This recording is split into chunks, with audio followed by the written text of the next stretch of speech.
ஆப்கி அதாலத்ல film star Kajol மேல உள்ள அடுத்த குற்றச்சாட்டு என்னவென்றா இவர் தன் மீதே மோகம் கொண்டவர். கஜோல், நான் கேள்விப்பட்டேன் உங்களுக்கு ரொம்பவே பிடிக்குமாமே. காலையில கண்ணாடிய பாக்கும்போது என்னை போல ஒரு அழகி இல்லவே இல்லைன்னு சொல்லுவீங்களாமே. இல்ல, நான் இதை சொல்ல. நான் என்ன சொன்னேன்னா, அதாவது you are gorgeous, you are looking amazing, ஐ ஆம் லுக்கிங் ஸ்டன்னிங். நான் இன்னைக்கு பார்க்க ரொம்ப அழகா இருக்கேன். அடடா, இந்த கண்ணாடியில நான் பார்க்க ரொம்ப அழகா இருக்கேன்னு சொல்லுவேன். அதுக்கப்புறம் நான் இன்னொரு விஷயம் சொல்றேன். நான் இந்த கட்டத்துக்கு வர்றதுக்காக நான் ரொம்ப கஷ்டப்பட்டு எனக்குள்ளேயே நான் நிறைய பேசி தான் நான் இந்த இடத்துக்கு வந்திருக்கேன். So I'm very proud of my vanity, I would say. ஒரு காலத்துல உங்க லுக்ஸ பத்தி நீங்க கவலையே பட்டதில்லை? ஆமா, நான் கவலையே பட்டதில்லை. ஏன்னா நான் அழகா இருக்கேன் நான் ஒரு நாள் கூட யோசிச்சதே இல்ல. எனக்கு அப்பெல்லாம் என்ன தோணுனா, அழகுங்கிறது அது என்னன்னா, அது definition of the beauty was always a collection of the features. அதாவது என்கிட்ட நீளமான அழகான மூக்கு இல்ல நல்லா ஹை சீக்ஸ் போன்ஸ் இல்லனா நீளமான சில்கியான முடி இல்ல.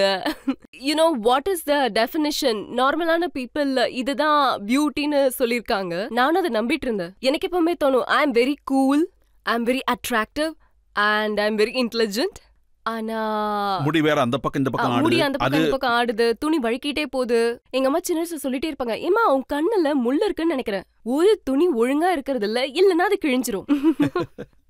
So it was like that, and I think இப்போ எனக்கு என்ன தோணும்னா, நான் என் ட்ரெஸ் என்ன அந்த மாடல் மேல அதை பார்க்கும்போது அவ்வளோ ஒன்றும் அழகா தெரியல, ஆனா என் மேல எவ்வளோ இது எனக்கு ரொம்ப பெர்ஃபெக்டா இருக்கு, நான் தான் அழகா இருக்கேன்னு நினைப்பேன். நான் இன்னொன்னு கேள்விப்பட்டேன், நீங்க ரொம்ப மெலோட்ராமேட்டிக் ஆயிடுவீங்களாமே. ரொம்ப பறக்க வேணாம், பூமியில வந்து நில்லுன்னு வாங்கலாமே. நிறைய சொல்வேன். எனக்கு அம்மா ப்ளீஸ் கட் த மெலோ டிராமான்னு சொல்லுவா. மெலோ டிராமாவை நிறுத்து, இந்த டிராமாவை தயவு செஞ்சு நிறுத்துன்னு சொல்லுவா. பட் நான் இந்த படம்லாம் பார்க்கும்போது இல்லனா இந்த எமோஷனல் சீன்ஸ்லாம் பார்க்கும்போது எனக்கு கண்ணுல தண்ணி வந்துடும். சில நேரங்கள்ல என் பொண்ணு எனக்கு மெசேஜ் பண்ணுவா. அதை பார்க்கும்போது எனக்கு அம்மா I love you, I miss யூன்னுலாம் படிக்கும்போது எனக்கு உடனே அழுக வந்துடும். ஏன்னா even I miss her a lot. I am that kind of a person. நான் அந்த மாதிரியான ஆளுதான். சோ நான் அந்த மாதிரி ஃபீல் பண்ணா நான் அந்த மாதிரி தான் ஃபீல் பண்ணுவேன். இது பசங்கன்னு வரும்போது ஓகே தான். ஆனா அஜய் தேவ்கனை நீங்க ரொம்பவே மிரட்டி வச்சிருக்கீங்களாமே. அவர் குரலே வீட்டுல கேட்காதாமே. வீட்ல மட்டும் இல்ல, இங்க வந்தாலும் பெருசா ஒரு குரல் கேட்காது.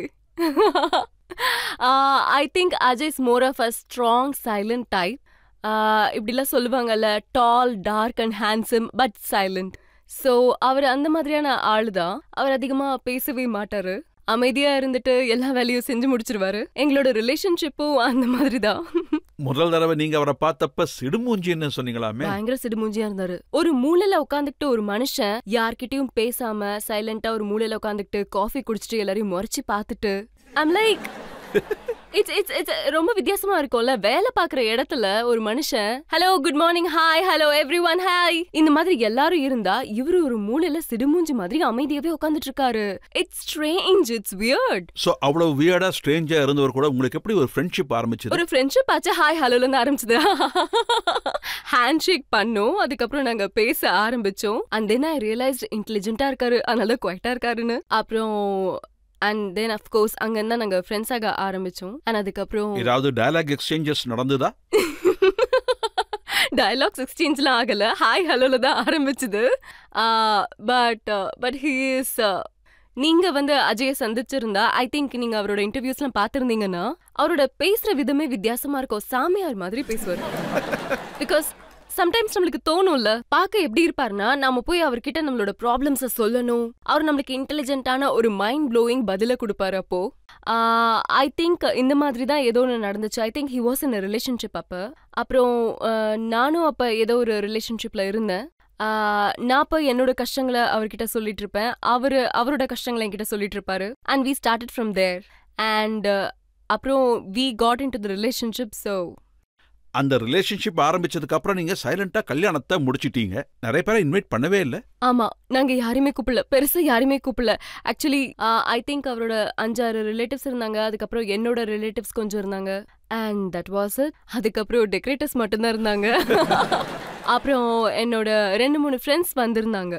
எங்க கல்யாணத்துக்கு and that was it. அதே மாதிரி 2 மாசம் நீங்க ஹனிமூன் போனீங்கங்கிறது உண்மையா? ஆக்சுவலி கல்யாணம் பண்ணிக்கிறதுக்கு முன்னாடி நான் ஒரு கண்டிஷன் போட்டேன். அது அது என்னன்னா ஒரு 2 மாசத்துக்கு அமேசிங் ஹனிமூன் போகணும், நாம வந்து ஹோல் வேர்ல்ட் டூர் போகணும்னு நான் சொன்னேன். அதனால நாங்க எங்க டிக்கெட்டை புக் பண்ணது வந்து we went from Australia to LA to Las Vegas. நடுவுலயே திரும்ப வந்துட்டீங்க.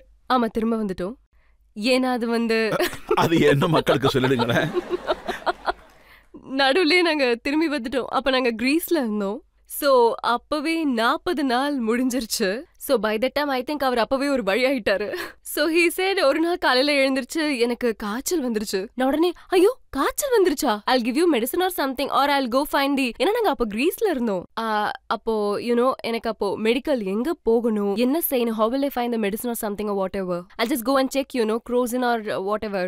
அதுக்கு உடனே அவரு இல்ல எனக்கு காய்ச்சல் வந்துருச்சு, எனக்கு உடம்பு சரியில்லை, அதுக்கு உடனே என்ன செய்யலாம்னு சொல்லுங்கன்னா சரி வா நம்ம வீட்டுக்கு போலாம். சோ அந்த மாதிரி இப்படிதான் நடந்துச்சு. நான் கேட்டேன் என்ன வீடா, என்னது ஒரு காய்ச்சலுக்கா? சோ he was like ஆமா நான் ரொம்ப டயர்ட் ஆயிட்டேன், என்னால முடியல, நம்ம வீட்டுக்கு போலான்னு சொன்னாரு. அதனால நாங்க அப்ப சீக்கிரமா வீட்டுக்கு வந்துட்டோம், எல்லாத்தையும் அப்படியே விட்டுட்டு. நீங்க வந்து கபி குஷி கபி கம்ல படத்துல நடிக்கும் போது நீங்க சாந்தினி சௌக் காட்டுனீங்க. மேடம் நானும் சாந்தினி சௌக்ல இருந்து தான் வந்தேன். நீங்க என்ன முன்னாடியே பாத்துருக்கலாம்ல. மேடம் உங்களுக்கு அந்த எக்ஸ்பீரியன்ஸ் எப்படி இருந்தது சாந்தினி சௌக் சீன் பண்ணும்போது? சாந்தினி சௌக்ல நான் ஷூட்டிங் பண்ணவே இல்ல அன்ஃபார்ச்சுனேட்லி. அது எல்லாமே ஒரு செட் தான். ஒருவேளை அது பார்க்க சாந்தினி சௌக் மாதிரி இருந்ததுன்னா so of course kudos to myself and to Karan for that. ஆனா உண்மையிலேயே நான் டெல்லியில இருக்கிற சாந்தினி சௌக்கு நான் போனதே இல்லை. ஆனா நான் இது வரைக்கும் டெல்லியை நான் பார்த்த வரைக்கும் அங்க நல்லா சாப்பிட்ருக்கேன், நல்லா முட்டை சாப்பிட்ருக்கேன். ஐ திங்க் டெல்லிக்குன்னு ஒரு மனம் இருக்குல்ல, அந்த ஃப்ளேவர் வந்து எனக்கு ரொம்ப ரொம்ப பிடிக்கும். Thank you ma'am, thank you so much ma'am. Delhi சாப்பிட்றதும் சாப்பிட்டுருக்கீங்க, வாஸ்தவம் தான். உங்களுக்கு சமைக்க தெரியாதாமே? தெரியாது, எனக்கு சமைக்கவே தெரியாதியா. அதுவும் என் மேல ஒரு குற்றச்சாட்டு இருக்கா என்ன? இல்லையா அப்படின்னா சரியா யோசிச்சுக்கோங்க. விமென்ஸ் எம்பவர்மெண்ட் 4 வரை ஓடி. அதே மாதிரி நீங்களும் தெரிஞ்சுக்கணும், அஜய் தேவ்கனுக்கு சமைக்க தெரியும். எல்லாருக்கும் சமைக்க தெரியும். என்னோட தியரி என்னன்னா சமைக்கிறதுக்குன்னு இவ்ளோ பேர் இருக்காங்க, அதை சாப்பிடுறதுக்குன்னு யாராவது இருக்கணும் இல்லையா? என்ன நான் சொல்றது கரெக்ட் தானே மக்களே? அவங்ககிட்ட கொடுங்க.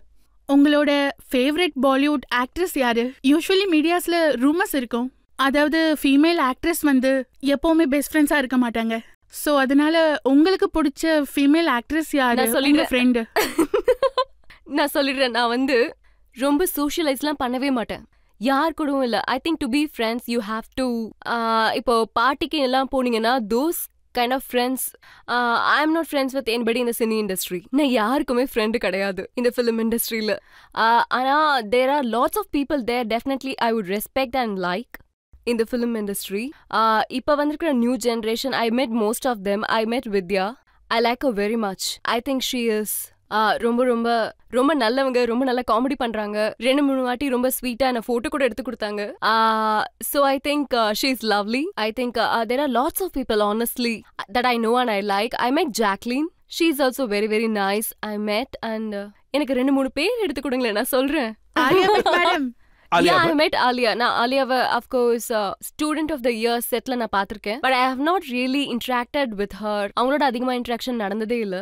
And I have met Siddharth Malhotra and I know Varun very well. So அவங்க 2 பேரும் ரொம்ப நல்ல, I like them very much. I think they are very very talented, you know. Yes, of course. I forgot about her. Yeah, of course அவங்க என்னோட தங்கச்சி role பண்ணிருந்தாங்க தில்வாலேல and she is also very lovely. நீங்க செட்ல இருக்கும்போது youngsters அங்க இருந்தா உங்களை பார்த்து ரொம்ப பயப்படுவாங்களா? அப்படி நான் கேள்வி. I hope பயப்படுறாங்க போல. I hope அவங்க பயப்படுறாங்க.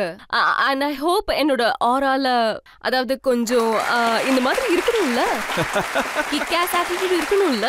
I totally agree.